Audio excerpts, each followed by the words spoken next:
Hello and welcome to my Retro Watches. My name is Mike. Now I know a lot of you are new to the channel and you're probably thinking, what's going on here then?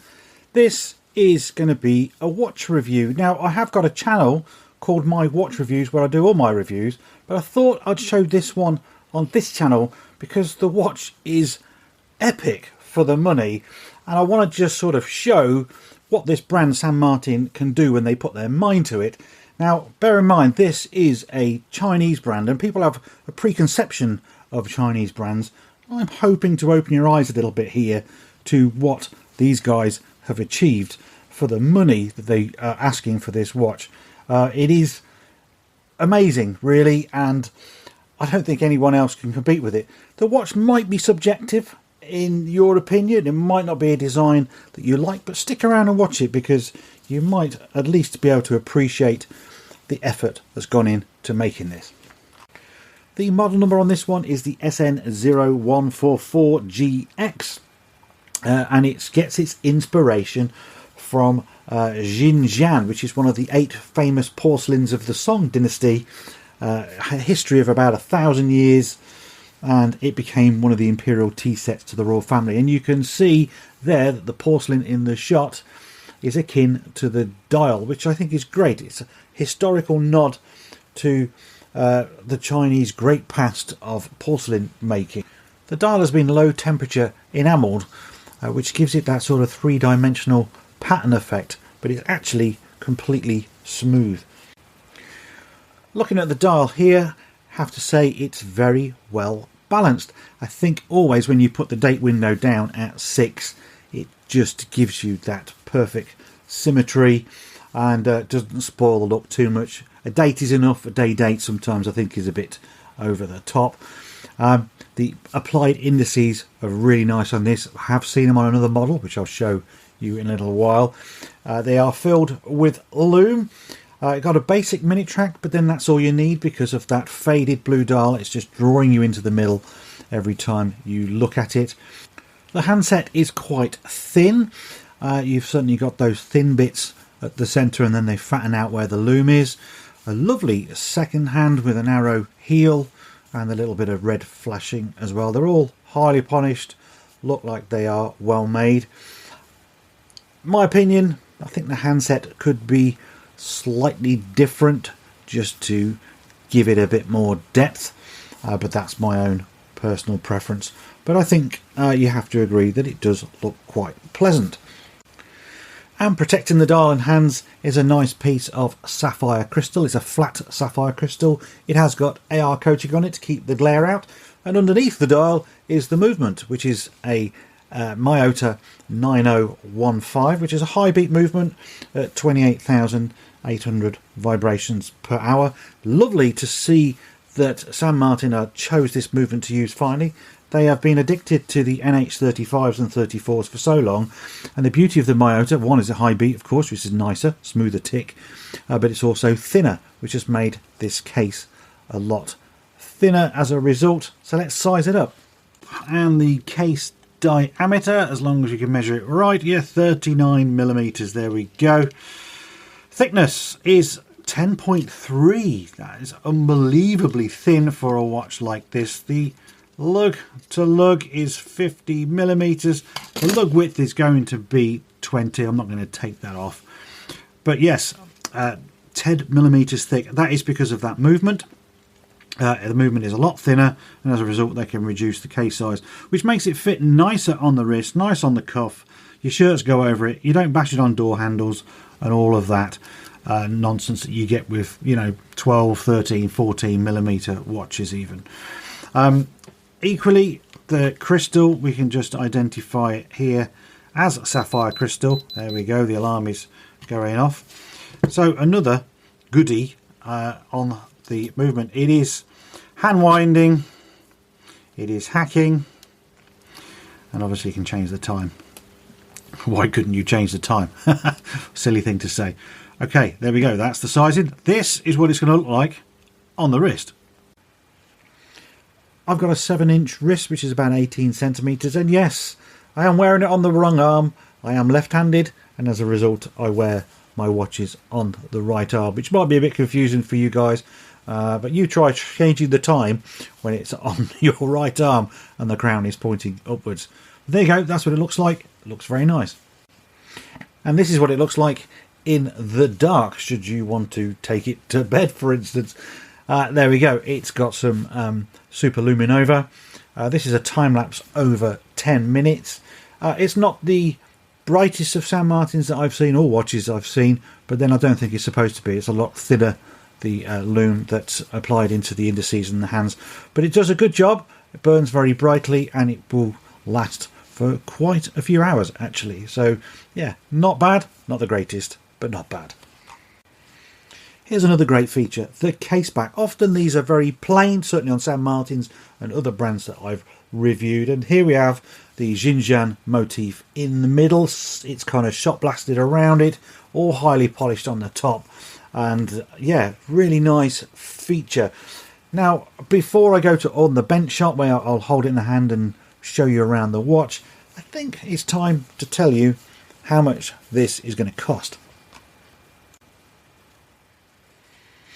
So here we are, as of today, which is the 30th of October. This is an amazing £246.51, which is around about $320 US. Now, you do pay your duty in checkout, so you'll have your VAT or whatever for your country, so you get no surprises when it arrives. That's how AliExpress now works, and it's paid via PayPal, so it's all above board. Here's the blue one.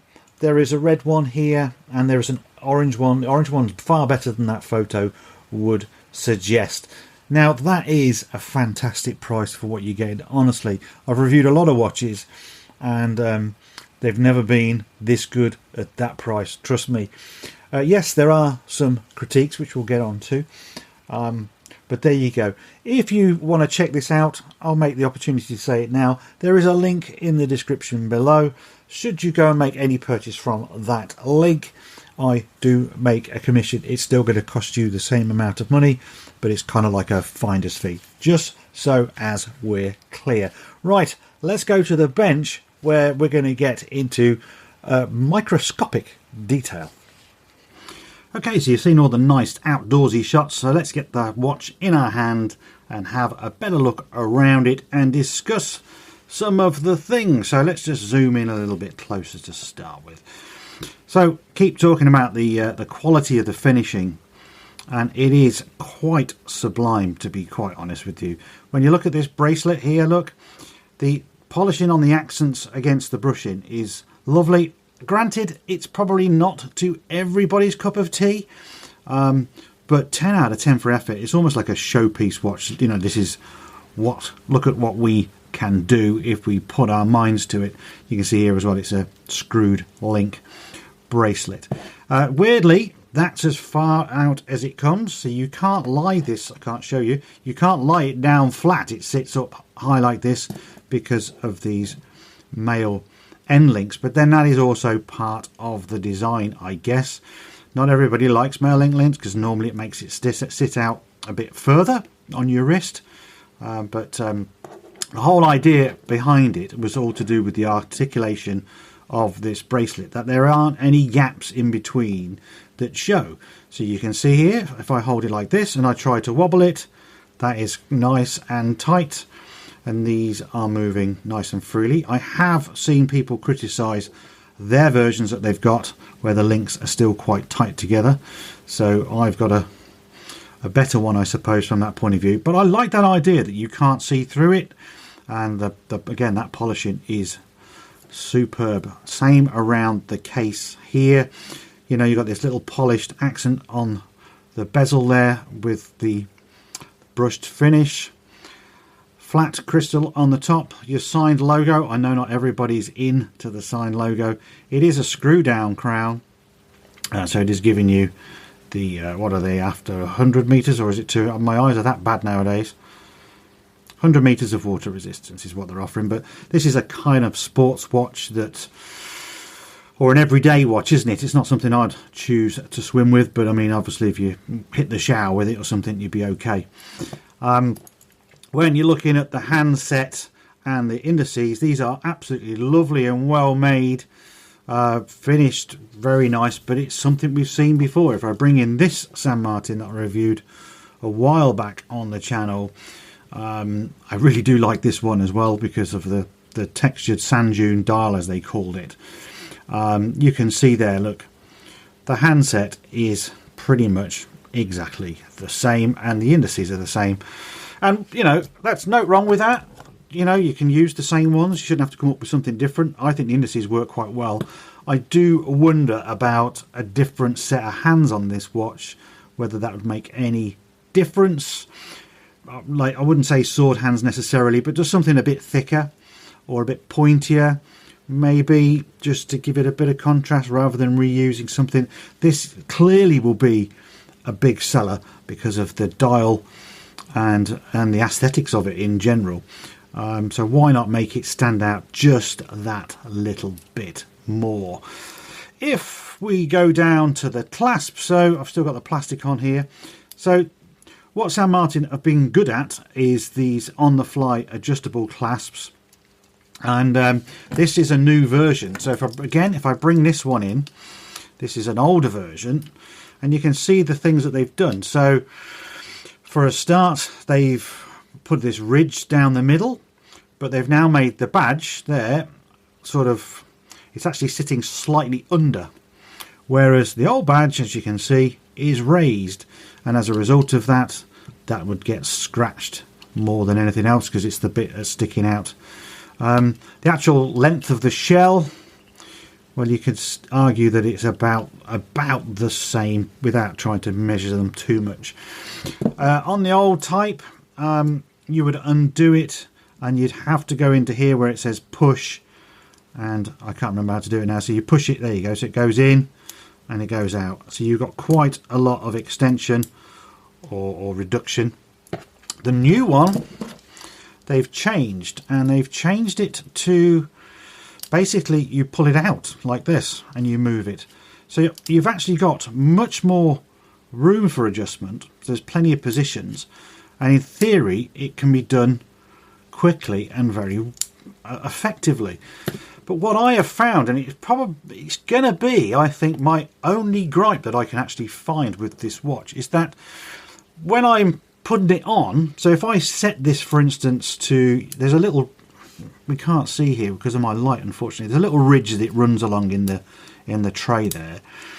So if I set it to like that, if I'm putting the watch on, I often knock this out, and just by trying to get it through my wrist, and as a result of that, it moves up. So by the time you're then fastening up the shell, the watch is too loose on your wrist, and it's really annoying because it doesn't happen once, it happens quite a lot. In fact, well, I'm going to try to demonstrate it. It probably worked fine on me now. So if I push that all the way down to the bottom where it is going to be tight, okay, so you can see that's at the bottom. And once again, it's all very loose. And why is that? Because if we carefully undo that, turn it over, it's moved. See? Look how much it's moved. And it happens every time, and it's really frustrating. Maybe it's just me, but I don't think it is. Excuse the light reflection. We are at 51 degrees because that's what I think this movement is. The Nyota 9000 series. And immediately we're off. It's a high beat movement, as you can see, 28,800 vibrations per hour. And out the packet we have a slight beat error. I prefer a 0.1 to a 0.2, but it's not bad. Decent enough amplitude, plus 8 seconds a day. That's almost my optimum setting for watches I do off camera, actually, because I prefer them to be ever so slightly fast, because over time they'll slow down a bit, and it gives me, the owner, or if it's somebody else I've serviced for, the chance for the watch to just keep time for just a little bit longer. So I'm going to put it to, it's in crown up on the case, and we're just going to keep looking for consistency, aren't we? Make sure that that trace is behaving and just carrying on in the same direction with pretty much the same parameters, which it is doing absolutely fine there. The 9000 series from Nyota is one of their flagship movements now, and it's very nice to see San Martin finally using them, because all this time. Generally they're using the NH35 and so on, which are great, but they're just not very exciting. This is, you know, high beat, it's thinner, and it's nicer as a result. Again, plenty of consistency there in the case crown down position. Very impressed, to be quite honest with you. But then why shouldn't we be? It's a brand new movement. And again, well, dial down is dial down. It's always going to be good in dial down. So here's your Miyota 9015, as it says there, 24 joules. And it's sort of medium decorated, for want of a better word. You've got some nicely finished coat de Genève, to be honest with you. And the Miyota movements are, well, all said and done, quite a noisy thing. They like to spin around, as you can see here.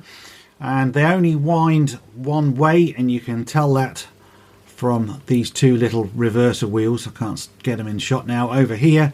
So as we go anti-clockwise, they're not doing anything, and we go clockwise and they wind the mainspring. And what tends to happen as well is that as the mainspring's more and more tighter, I think there's a bit more resistance, so it likes to spin anti-clockwise, and that's what gives it its telltale noise. But that's the give and take that you have with Miyota. But you know, it is high beat, so it should be pretty accurate. And yeah, there we go. We have this giant spacer, as you can see here, to get it into the case. But at least the spacer is made from a steel or some sort of metal, sintered metal, shot blasted metal, I don't know. So here we are. Look at that. We are at a fairly close magnification. We're going to get a little bit closer in just a moment. But the dial itself is extremely smooth. You can see it's reflecting in the light here. Yet it doesn't look it, does it? It looks full of texture and depth, and almost, it's like three-dimensional. And that's that low temperature enameling that San Martin have achieved on this. Something that I've not seen personally before, but then I'm not any watch expert by any stretch.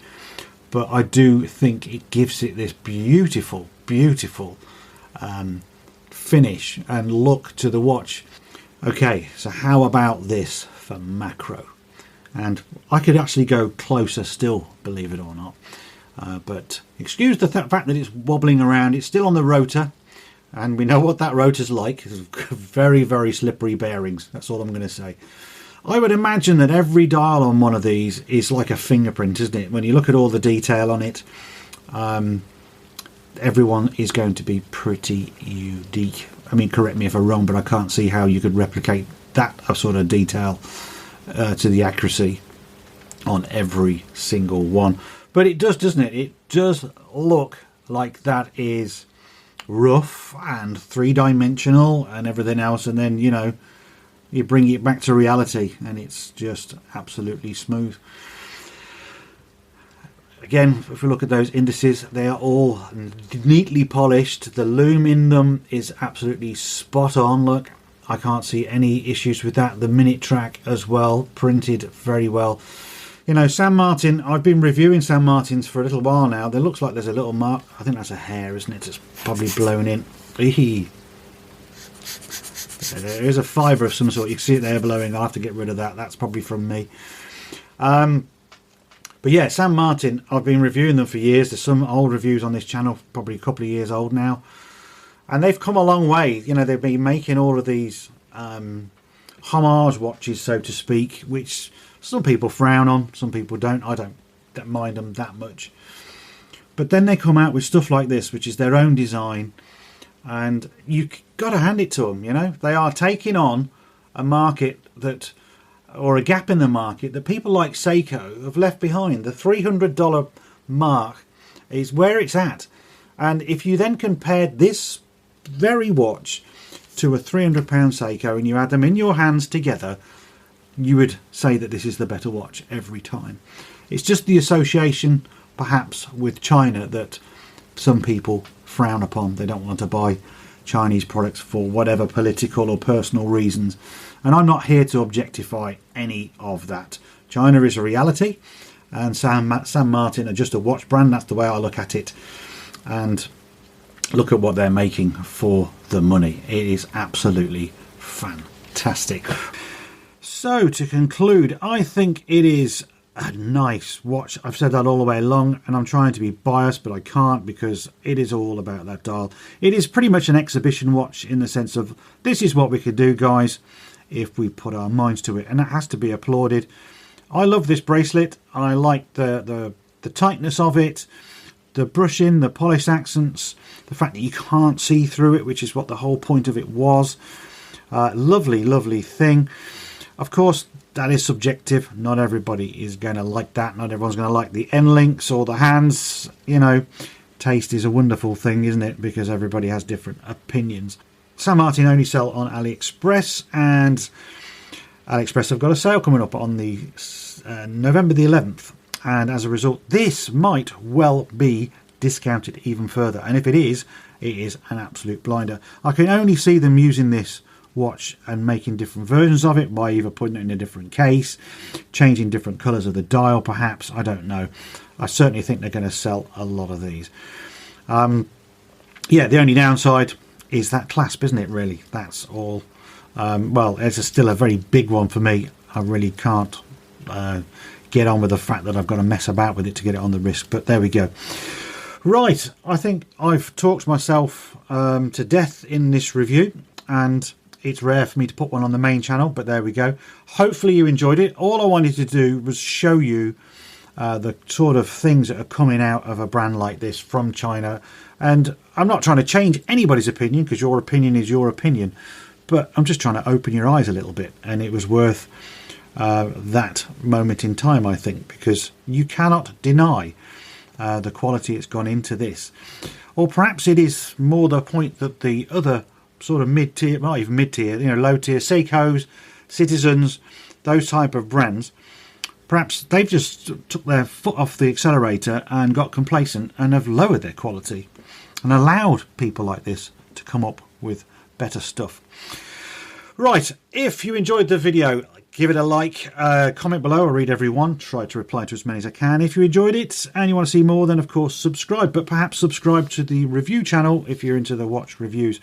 If you wanted to see more watch reviews on the main channel here, then also comment and let me know, and I may make that happen. I'm trying to keep the two things separately, the watchmaking and reviews, but there we go. Right, I need to go and have a drink and enjoy this watch. Thanks for watching, and I'll see you in the next video. Bye for now.